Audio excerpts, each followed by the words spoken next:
Malaquias 3, de 8 a 12. Esse texto é muito conhecido. É um texto muito usado para pregações, instrução à igreja, doutrinamento. Ouça e acompanhe comigo. Roubará o homem a Deus? Todavia vós me roubais e dizeis: em que te roubamos? Nos dízimos e nas ofertas. Com maldição sois amaldiçoados, porque a mim me roubais, vós, a nação toda. Você pode, por favor, olhar para quem está do teu lado e dizer: Deus está dizendo que aquele que rouba dele é amaldiçoado com a maldição. Trazei todos os dízimos à casa do tesouro, para que haja mantimento na minha casa. E provai-me nisto, diz o Senhor dos Exércitos, se eu não vos abrir as janelas do céu e não derramar sobre vós bênção sem medida. Por vossa causa repreenderei o devorador, para que não vos consuma o fruto da terra. A vossa vide no campo não será estéril, diz o Senhor dos Exércitos. Todas as nações vos chamarão felizes, porque vós sereis uma terra deleitosa, diz o Senhor dos Exércitos. Alguém talvez esteja pensando agora: eu não acredito que o pastor vai pregar sobre dinheiro. Não, eu não vou pregar sobre dinheiro. Eu vou pregar sobre você ser abençoado, abençoada, realizado, saudável e próspero. Quantos aqui querem isso? Quer? Então, presta bastante atenção.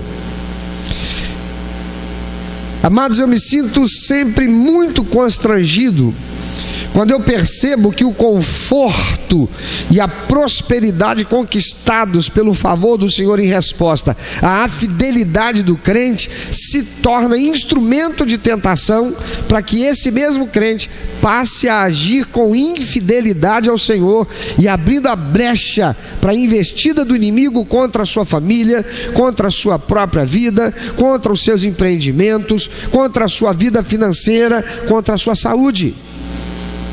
Por isso diz o Senhor: com a maldição sois amaldiçoados. Não é que Deus está dizendo: eu vou amaldiçoar vocês. Não, vocês são amaldiçoados pela maldição do pecado que vocês cometem. Muitos se sentem confortáveis e seguros pelo fato de que são dizimistas. Ouça muito bem isso. Tem muito crente se achando tranquilo, confortável, pelo fato de que ele devolve o dízimo. E devolve integralmente, está lá os 10% da sua renda. E porque o fazem obedientemente e na casa do tesouro, que é a igreja, como diz o texto de Malaquias, que nós acabamos de ler. Mas isso não faz de nós fiéis, porque a fidelidade não está em trazer o dízimo integral à casa do tesouro, à igreja, porque a ordem, do Senhor não para aí.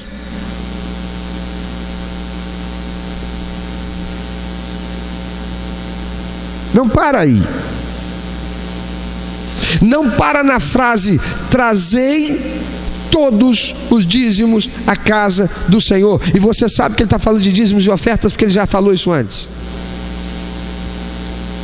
Mas ele continua dizendo: para que haja mantimento na minha casa. Então eu vou explicar para você entender claramente o que é que Deus está dizendo aqui. E vou usar algumas ilustrações do seu e do meu dia a dia. Você tem uma conta de aluguel que vence no dia 5. Exposição. Seu aluguel, você mora de aluguel e todo dia 5 você tem que pagar o aluguel. Mas o dia 5 cai numa sexta-feira e na quinta-feira será feriado e você não vai trabalhar. Você vai enforcar, vai ser um feriadão. Você para e pensa o quê? Uhul! Vou passar um feriado fora. Quinta, sexta, sábado, domingo eu estou voltando. Algum problema nisso? Se você pode, vai que é tua, Tafarel. Mas você então viaja para passar esse feriadão, passear com a sua família, aproveitar o feriado prolongado, se programando para retornar no domingo, dia 7. Tudo bem. Mas você tem o dinheiro para pagar o seu aluguel e a responsabilidade de ter que pagá-lo até o dia 5. Mas aí você está passeando com a sua família. E aí você pensa assim: eu não vou perder meu feriado prolongado e ir numa agência bancária para pagar essa conta. Na segunda-feira eu faço.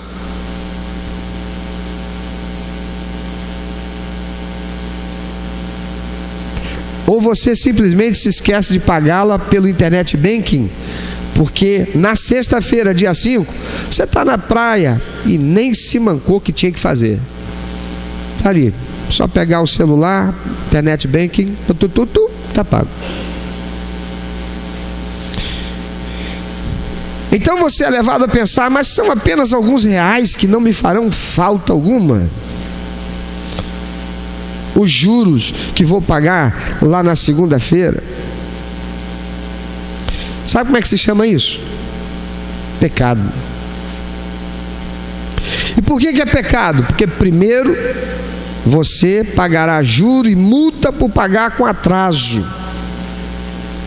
Isso é desperdiçar recursos que deveriam ter sido usados em outra coisa. Mas você pensa: pô, mas o que você não vai dar nem R$1, ou é pouco mais de R$1, ou é pouco menos de R$5, juro e multa, isso daí não vai me fazer falta. Mas vai fazer falta para um orfanato, vai fazer falta para um missionário, ou faria diferença para um orfanato, faria diferença para um missionário que está num campo, faria diferença a uma pessoa de situação de necessidade que está sendo assistida pela igreja ou por uma instituição de caridade, por exemplo, porque uma andorinha só não faz verão, mas várias andorinhas andando junto, quanto verão faz? Eu quero perguntar: quantos aqui acompanham o seu extrato bancário e de vez em quando vê lá que o banco tirou da sua conta alguns centavos por coisas que você não comprou, por coisas que você não pediu, e serviços que ele está dizendo lá que prestou a você e não prestou porque você não contratou? Alguém aqui já passou por isso? Eu garanto que você não reclamou com o banco. Por quê? Porque eram alguns centavos. Isso não faz diferença. O que são 15 centavos tirados da minha conta bancária pelo banco? Uma coisa que é um erro dele, mas deve ser um problema de sistema. Quanto é 15 centavos de 1 milhão de pessoas? Quanto é 15 centavos de 100 mil pessoas? Quer fazer essa conta? 15 centavos de 10 pessoas dá quanto? R$1,50. De 100 pessoas dá quanto? R$10. R$15. Não é isso? R$15. De 100 pessoas dá quanto? Vamos fazer a conta de novo. Eu falei 15 centavos, né?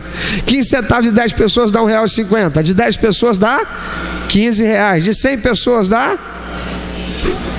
não, agora sim. 100 pessoas dá R$15.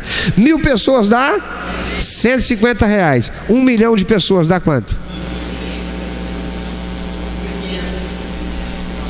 Eu quero te perguntar: faria diferença ou não faria diferença? Faria. E eles estão roubando da gente. Mas a gente diz assim: o que é roubar de mim 15 centavos? Se eu pegar o telefone para ligar para lá e reclamar, eu vou gastar mais. Gastar o quê? Tempo. Porque hoje em dia ninguém mais gasta pelo impulso da ligação. Fosse há 10, 15 anos atrás, gastaria.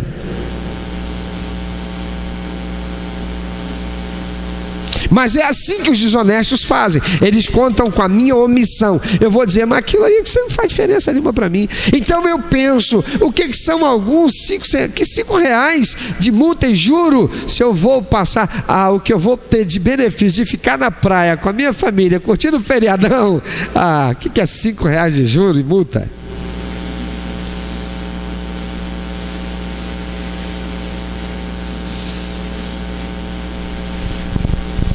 Só que isso é desperdiçar recursos que deveriam ter sido usados em outra coisa.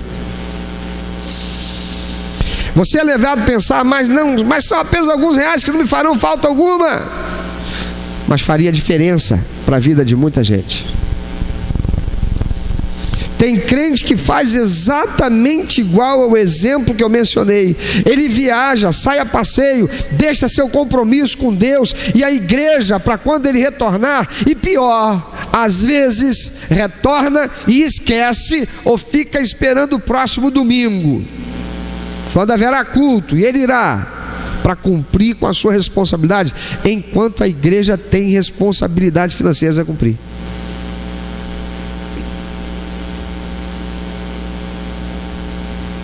Então entenda, o Senhor está ali falando para o povo de Israel, ele não está falando para ímpios, ele não está falando para aqueles que não assumiram responsabilidade e compromisso com ele, da mesma forma que hoje ele está falando com quem é crente. Tem crente aqui? Deus está zangado com os israelitas e dizendo: desde o dia dos pais de vocês têm me roubado. Ou seja, os pais de vocês faziam isso, vocês viam o mau exemplo deles e vocês copiaram o mau exemplo deles e continuam fazendo errado. Eu quero te perguntar, seu filho sabe o que é ser dizimista? Tua filhinha sabe o que é ser adorador? Eles sabem por que se deve vir aqui consagrar ao Senhor dízimo, oferta, gêneros alimentícios, recursos? Eles sabem por que se deve colocar a vida a serviço de Deus? Desde os dias dos pais de vocês, vocês estão me roubando. E ainda perguntam: no que a gente está te roubando, Senhor?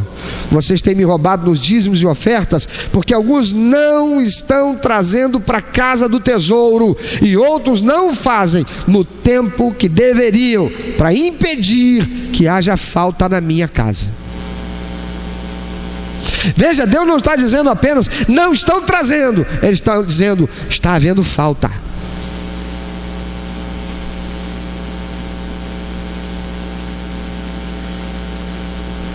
Alguém pode me dizer quanto custa um pãozinho?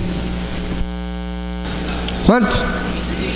Não entendi. Falaram 25, 15, quanto é? É 25 centavos? 25 centavos. 25 centavos para você pode não representar nada. Mas tem gente que está catando o que comer no lixo. E os teus 25 centavos entregues para mamão está deixando de ir para alguém que está procurando comida no lixo. Você acha que Deus fica feliz com isso?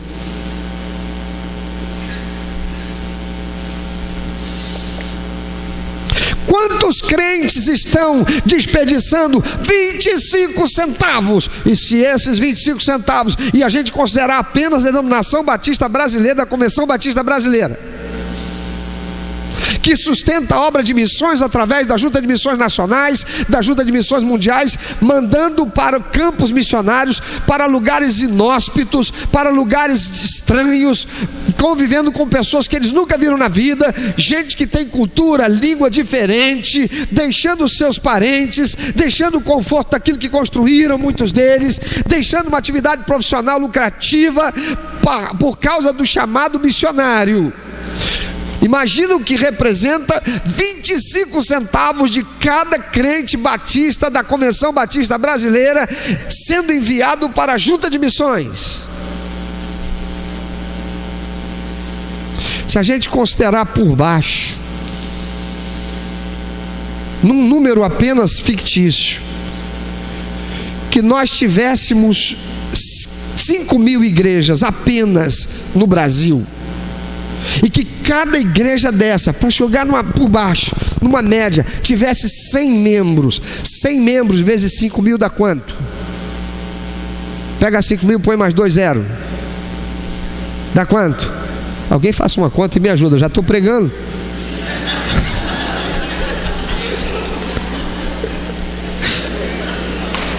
Quanto é que dá? 500 mil? Agora multiplica 500 mil por 25 centavos. Pega o celular, faz a conta. Alguém faça, por favor. 125 mil. É isso? Não, 15 centavos vezes quanto que eu falei? 25 centavos vezes 500 mil. Quanto deu? 1.250.000 reais sendo enviado para sustentar missionários. Irmãos, Deus pode ficar feliz com seus 25 centavos sendo jogado fora?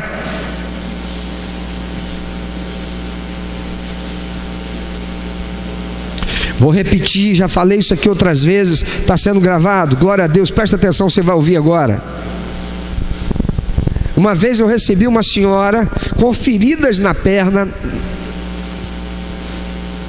Essa mulher, ela vivia num cubículo aqui no Guaraciaba, com 3 filhos.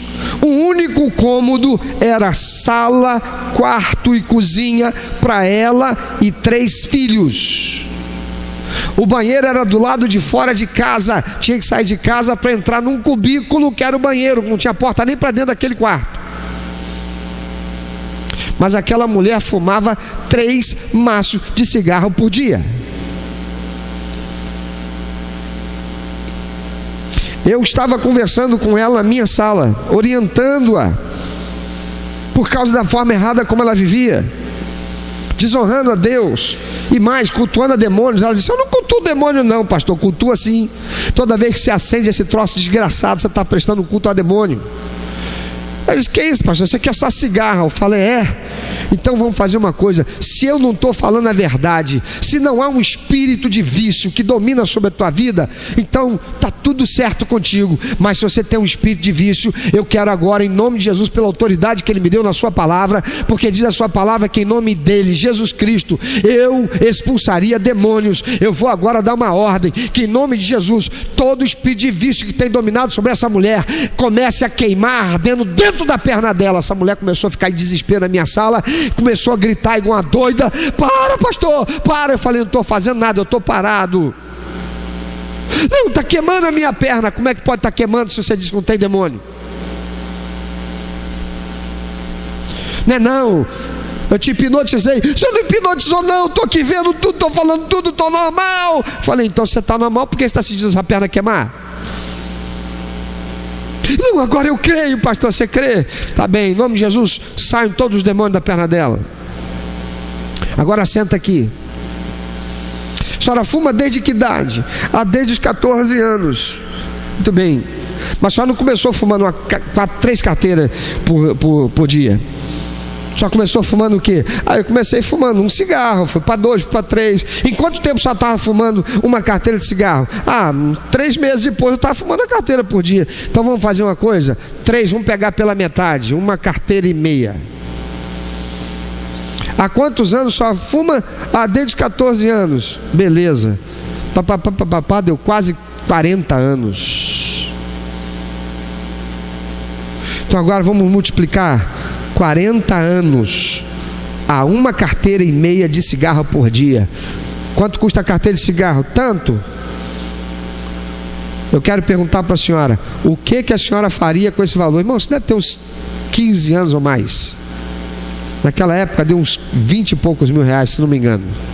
Eu perguntei para ela: o que a senhora faria se tivesse esse dinheiro? Eu mostrei na calculadora. Falei: eu comprava uma casa.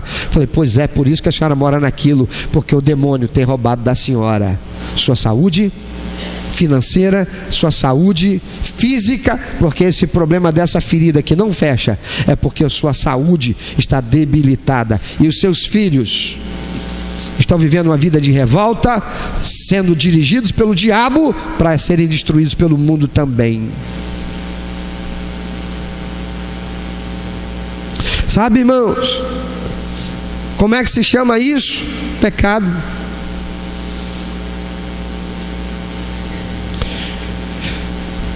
por que é pecado? Segundo, porque isso, deixar de honrar a Deus e no tempo que deve, diz ao mundo espiritual que você não está nem aí para a tua responsabilidade com Deus. Afinal, Deus pode esperar um pouquinho, porque não vai fazer diferença nenhuma para Ele. Deus faz o que com dinheiro? De dízimo e oferta. Ele vai comprar roupa porque está chegando inverno?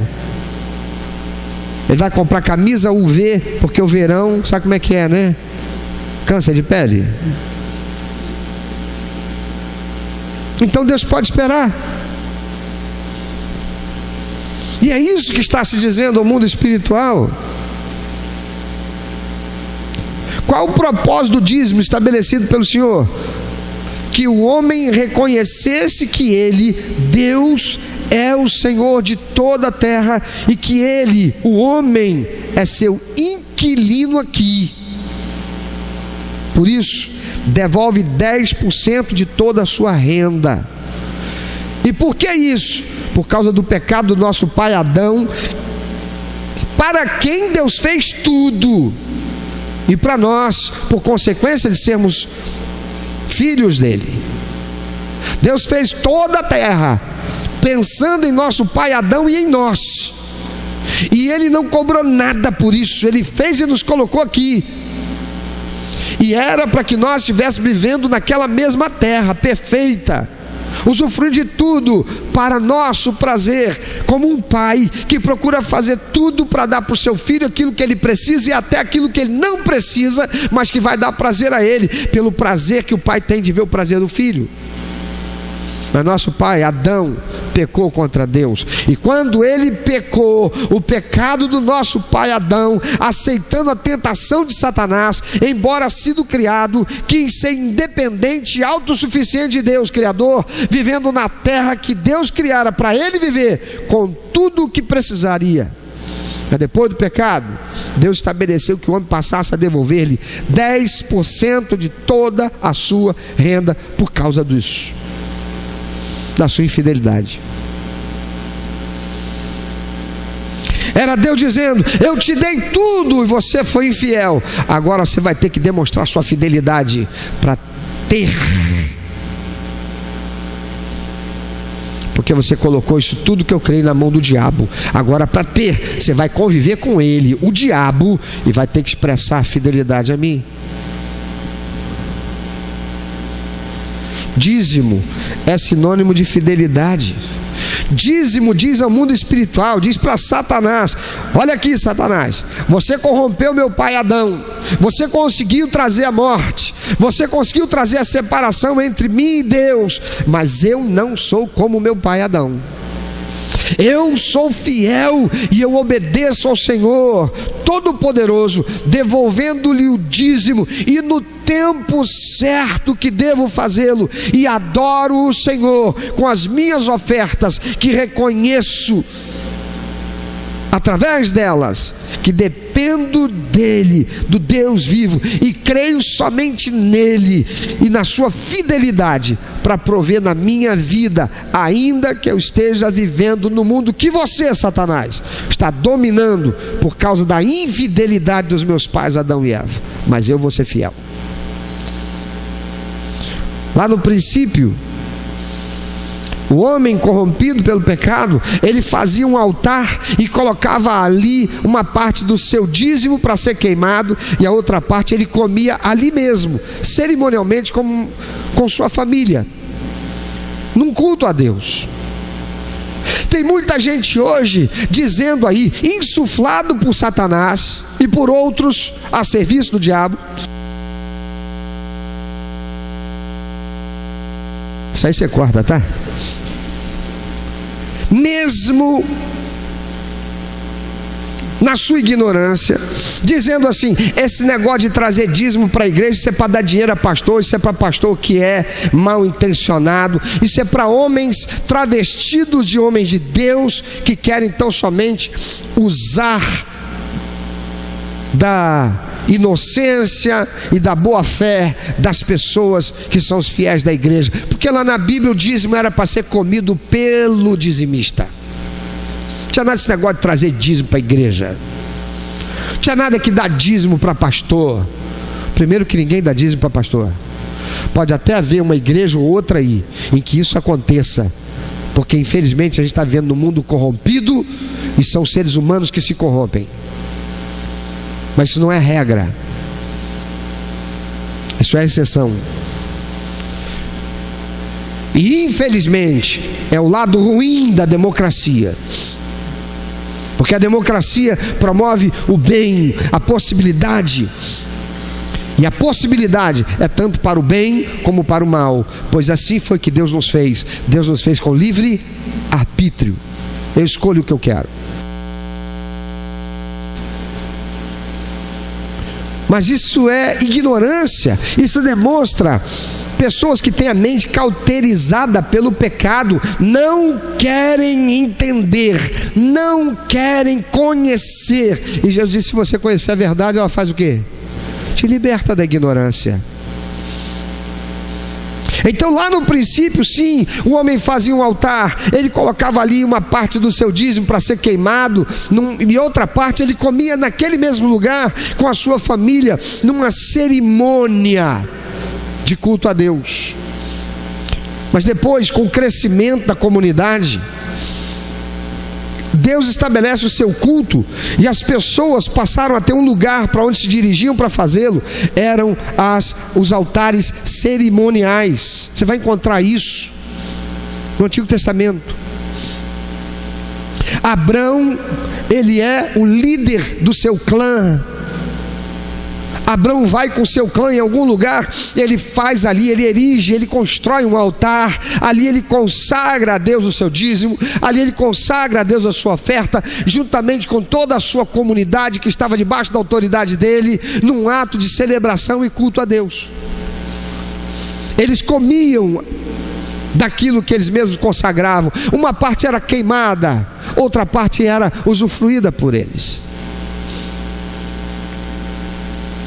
Mas depois, Deus estabelece um lugar específico para onde todos deveriam ir adorar, constituindo sacerdotes e rituais de culto para serem cumpridos. Primeiro veio o tabernáculo e depois veio o templo que Salomão consagrou ao Senhor. E as coisas foram alteradas. Por que foram alteradas? Porque a realidade de convivência social é dinâmica. As coisas vão sendo alteradas e elas foram não a lei de Deus sendo adaptada, mas aplicada ao contexto. Veja o que Jesus diz em Mateus 6,33: em primeiro lugar o reino de Deus e a sua justiça. Se Deus estabelece agora um lugar para culto, se Deus estabelece agora um lugar para reunião da eclesia, aqueles que foram chamados para fora, para um lugar específico, para prestar culto a Deus, para celebrar ao Senhor, para serem equipados com o conhecimento de Deus, para saindo dali viverem pelos princípios e valores estabelecidos por Deus que eles receberam. E esse lugar inicialmente era templo, depois sinagoga, hoje igreja. Obviamente essa estrutura precisa ser mantida. E aquilo que antes o homem comia com a sua família, agora ele serve.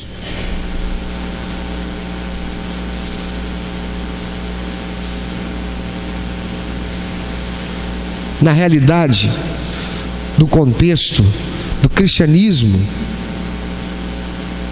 pois Jesus não veio para ser servido, ele mesmo disse, ele veio para servir e dar a sua própria vida por amor. Jesus disse: em primeiro lugar o reino de Deus e a sua justiça. Mas quantos crentes estão em primeiro lugar meu conforto, em primeiro lugar meu passeio, em primeiro lugar aquilo que me dá prazer, em primeiro lugar o que eu quero? E por que Deus e seu reino em primeiro lugar?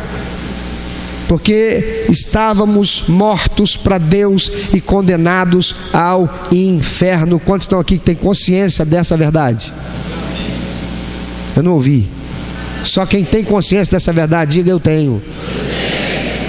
Por quê? Porque não podíamos fazer nada para merecermos a salvação. Quantos estão aqui que não puderam fazer nada e nem hoje pode para valer a sua salvação? Pode dizer um amém? Porque Deus nos amou, sendo nós ainda pecadores e inimigos dele, de tal maneira que enviou Jesus para nos salvar. Quantos estão aqui que creem nisso? Porque o primeiro homem perfeito, nosso pai Adão, pecou e desgraçou a raça humana, mas o segundo homem perfeito, Jesus, viveu sendo tentado em tudo, em nada pecou, entregando-se a si mesmo para pagar o preço da nossa salvação, sem derramamento de sangue. Diz a palavra de Deus: não há remissão de pecados. Quantos creem nisso? Porque Deus nos perdoou quando dissemos a Ele que nos arrependemos de sermos pecadores e fizemos aliança com Ele em Cristo Jesus, e Ele nos deu a salvação, Ele nos tornou seus filhos e nos deu direito à vida eterna com Jesus no céu. Quantos têm convicção da sua salvação? Digam amém. Porque Ele nos ordenou que vivêssemos para o louvor da sua glória, servindo ao seu propósito de buscar e salvar aos outros que estão perdidos. Quantos sabem disso? Digam amém. Porque uma vez que estávamos mortos, escravizados pelo pecado, e fomos salvos, nós fomos também tornados servos daquele que nos salvou, não mais para viver para satisfazer a carne, nem servir ao diabo, mas para satisfazer e servir a Deus. Quantos fizeram essa aliança com o Senhor quando receberam Jesus? Digam amém. É para mim e para você.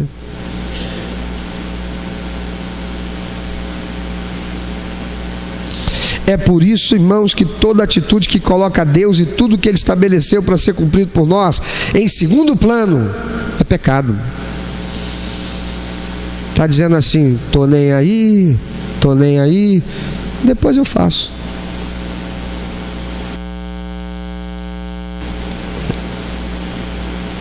Não é só aquele que rouba de Deus porque não devolve o dízimo, aceitando a proposta de Satanás, pode dizer: não vai faltar, estou falando vai faltar.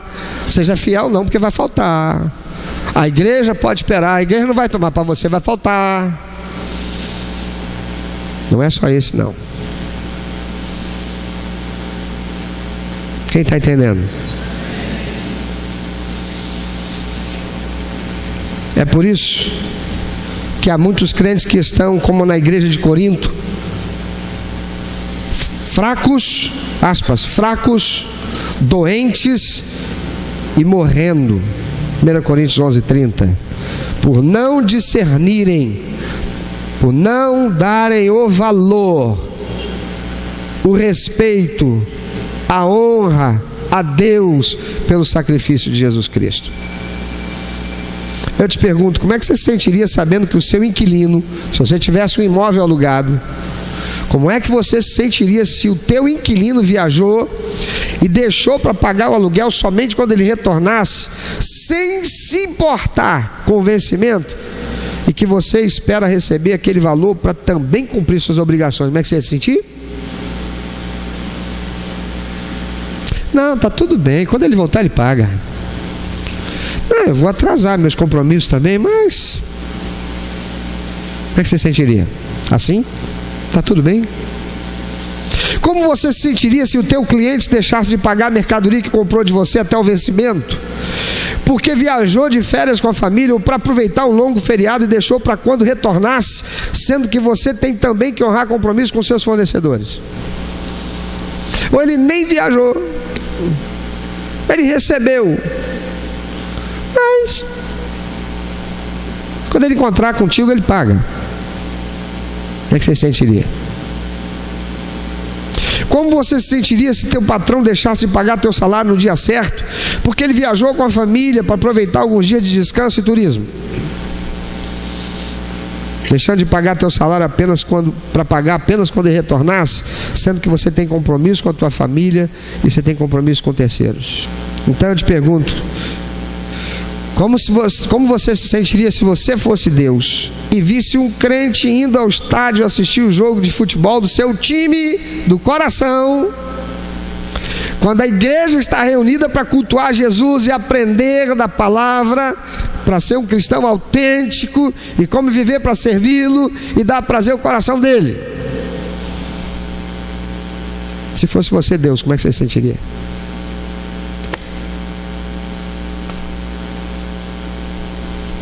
Ah, tudo bem, meu filho morreu naquela cruz. Ah, tudo bem, meu filho, como ser humano, ele teve todas as necessidades, sofreu todas as tentações, todos os impulsos para cometer os erros que todo ser humano comete, mas ele não cometeu, porque ele sabia que tinha que ser fiel até o fim para a salvação de todo humano que não merece, para que o ser humano pudesse ser resgatado e ao invés de ir para o inferno morresse e vivesse a eternidade comigo no céu. Ah, está tudo bem.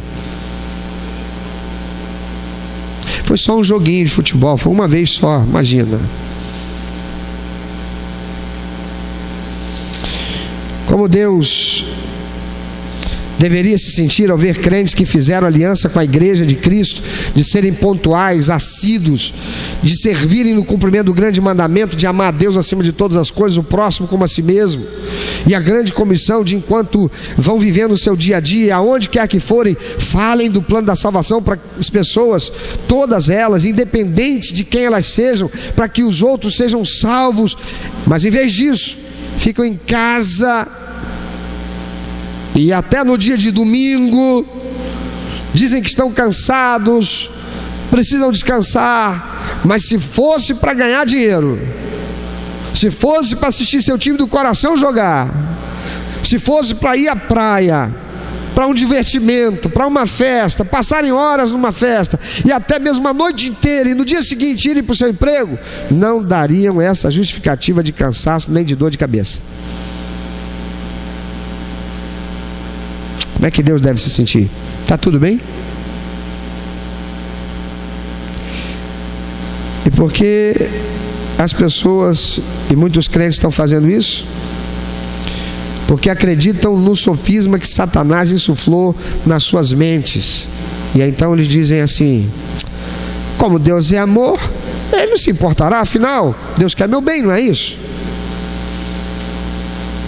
Ou a vida é uma só, tem nada demais curtir um pouquinho, porque Deus não é carrasco e tudo tem que ser a ferro e fogo também, é? Ou ainda, olha só, Jesus já pagou o preço na cruz por mim, eu não tenho que pagar preço nenhum não, já foi pago por Jesus. Que é isso? Quer dizer que eu não posso me divertir? Ou ainda, ó, Jesus me salvou, me fez filho de Deus, co-herdeiro com Ele, eu fui tornado príncipe, princesa. Você já viu algum príncipe trabalhando igual aos plebeus? Claro que não. Eu posso usufruir. Não está escrito que Ele conquistou tudo naquela cruz para mim? E mais ainda, Jesus morreu e ressuscitou para que eu tivesse vida e vida em abundância. Foi isso que Ele disse. Logo, não é para eu ficar vivendo aqui uma paranoia, pensando se isso ou aquilo é pecado. Ele já levou sobre si minhas dores, todo o pecado já foi sobre Ele. Eu não tenho que ficar vivendo pensando nesse negócio não. Credo. Para esse pastor tudo é pecado. Eu não quero ser de uma igreja que mais prega sobre pecado e santidade do que uma mensagem que me coloca para cima. Eu vou para a igreja para receber uma mensagem para me colocar para cima, vem um pastor para dizer se é pecador, você precisa se arrepender e se consertar. Eu vou até para casa mais pesado do que eu fui.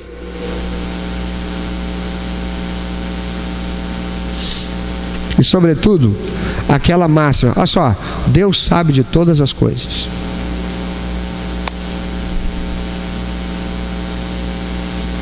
Amados, tudo isso é mentira.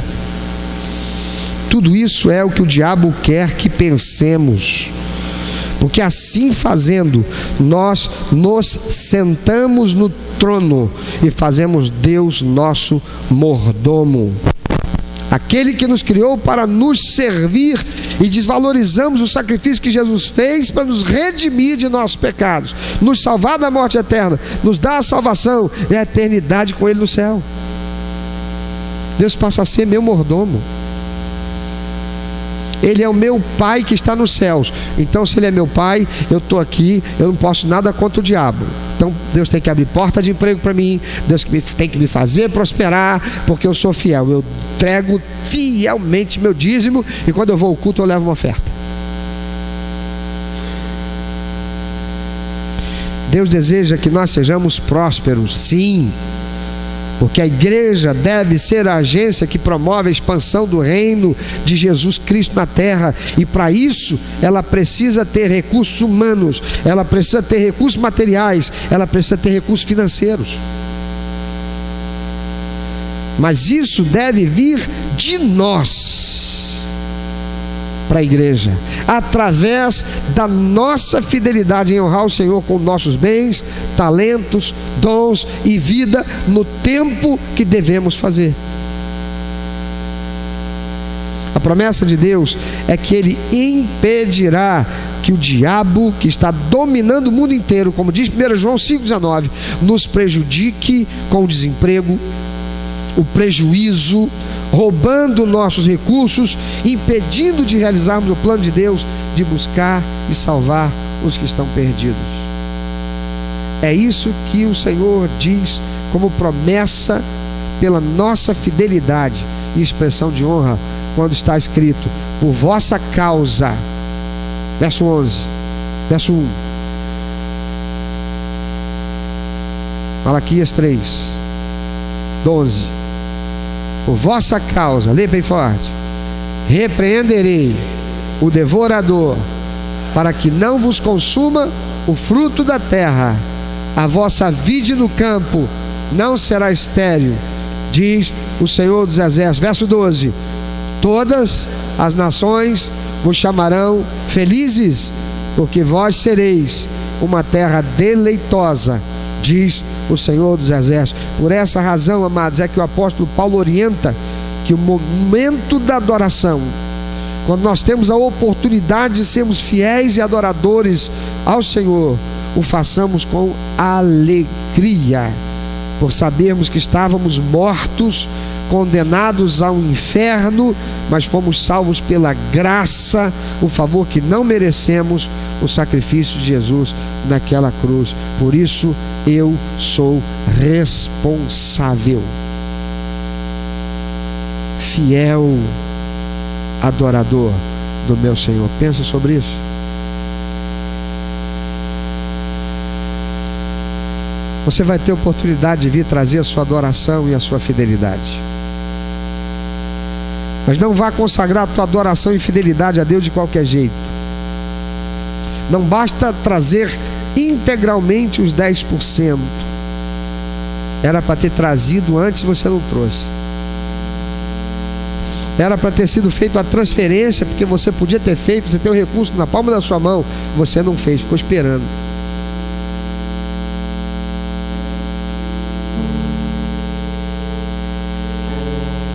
Passou o dia, você não fez. Já se tornou um costume pagar seus compromissos financeiros com atraso, porque afinal de contas, o que são 5 centavos, 25 centavos, R$1?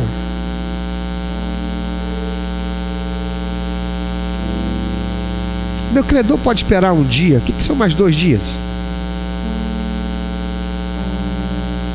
A igreja pode esperar, o que tem? Quando eu chegar, próximo culto, eu vou lá e cumpro meu compromisso, a minha responsabilidade, meu ato de fidelidade, de fé, de adoração. Meu irmão, minha irmã, não vá consagrar a tua adoração e fidelidade a Deus de qualquer jeito, mas o faça de coração puro e mãos limpas. Por isso, confesse primeiro ao Senhor os teus pecados, receba o perdão dele, e depois, com alegria, regozijando pela salvação que você recebeu e que não mereceu, pelas bênçãos do Senhor, que tem chegado à tua casa, à tua vida, com a melhor expressão de honra que você puder. Saia do seu lugar e venha adorar a Deus.